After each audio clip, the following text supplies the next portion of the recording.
What's up mga crank? For today's video, meron tayong dumating na parcel ulit. Una syempre, Shopee Gaming na naman. Buksan na natin. Open natin. So dahil madilim na ngayon at nasira yung aking headlights, pinagbabike ako, wala akong magamit. So I ordered the new one from Rock Bro. So tara, buksan natin siya. Karton Lodi. Pakita lang natin. So ayan siya. Yan ang karton niya. Maganda yung pagkakasil niya. So sakto to kasi tuwing nagra-ride out ako ngayon na 5:30. Yun naman lagi ang aking out.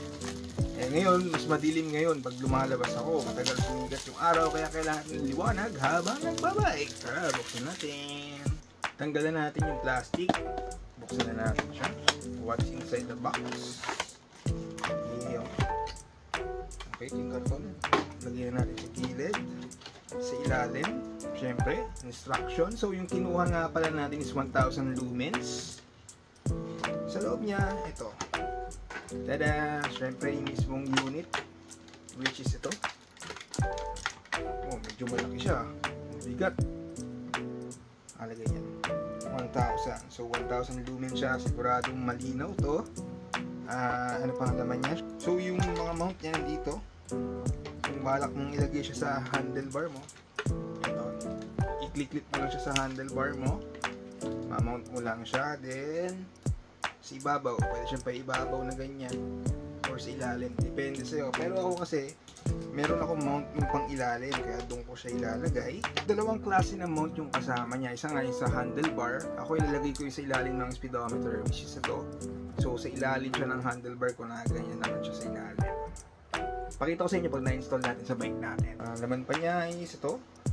Yung sa pang-charge is Type-C na siya.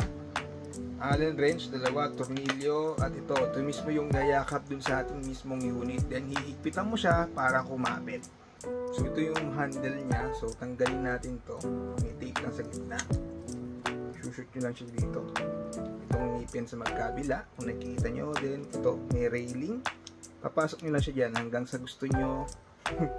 Shoot nyo lang yan dyan. Yun. After nyan, ihigpitan nyo sa ibabaw. Ayan, tornilyo. Ihigpitan nyo lang dito para yumakap pa siya ng todo.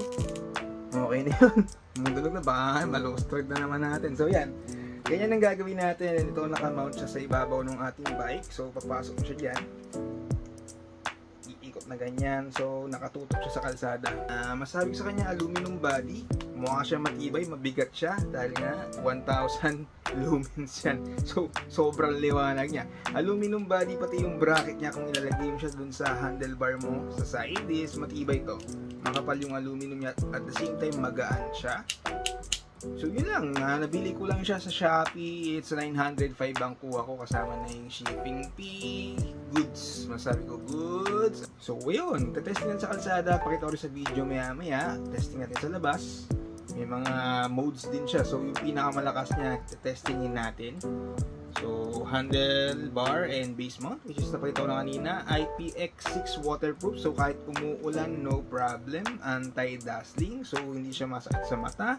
Type-C charging, anti-falling, and smart protection. So, yun ang sabi niya. Actually, meron na siyang charge. Testingin na lang natin maya-maya sa kalsada. Tara, let's go. Samahan niyo ako. Yan, so naghanap tayo ng medyo madilim na lugar para makita niyo kung gaano kaliwanag yung ilaw. Try natin. Ang liwanag, oh. Yun, yun nakitang-kita pati edges, oh. Yun. Liwanag, sulit yung pagkabili ko dito, ah. Dilim na ngayon kasi madaling araw. So 5:34 na morning, kitang-kita ko yung kalsada, oh. Liwanag, oh. Kung nagra-ride ka ng gabi, night ride, or kung maaga kang umaalis katulad ko, madaling araw, importante ito para nakikita mo yung kalsada. At the same time, nakikita ka rin ng mga tao or surroundings mo. May mga lubak, makikita mo din. So yung wheelset mo, safe na safe. Hindi mamebengkong or masisira. So yun lang, ride safe. Peace out!